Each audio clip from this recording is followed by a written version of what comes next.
I'm on Twitter myself, and I'm actually a big fan. I found it very useful. If you know to use it properly, then the added value can be quite important. In fact, it allows me to follow very efficiently what my colleagues are doing, or new case law emerging from a number of countries I'm interested in. And also I get sometimes people, a lot of media organizations actually get in touch with me through Twitter. If it wasn't for Twitter, I would get a lot less media requests, because I'm just easier to find. You don't need to look for my email. You can just drop me a line, please, can you answer those questions? It's actually also a very, I think, useful way to reach out to the members of the general public. Whenever there is a controversial issue being debated also, you can sometimes also quickly correct inaccurate information. If you're an expert on something, you shouldn't simply be talking to other experts. I think it's part of our duties as academics to reach out and also be engaged citizens. If we have specific expert knowledge on a topic, it would be a waste of our expertise not to share it with the media or the general public. If I were a young PhD student, I would certainly be using Twitter, if only to follow key scholars which are working in the field I'm interested in.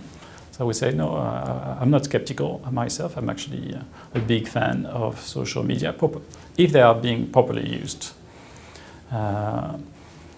And I would say, no, it's very important. I would say the research should be seen as a cycle now. And the research does not simply consist of one publication and then you move on to the next. No, I think research should reflect, first of all, kind of an agenda. You have a topic and you need to essentially plan for the next 3 to 5 years. And an article in and of itself is only part of the process. It's a step in the direction of hopefully discovering, having an impact on the field of study you're interested in. And publishing on blogs, I think, is quite useful because, let's face it, our time is limited. I know that usually I can hardly spend 2 or 3 hours reading a 10,000 word article. And usually what gets my attention, if I see a young scholar having published a blog post on a topic which I'm working on, if the blog post is good, then I'm going to look for the scholarly piece which might be connected with the blog post.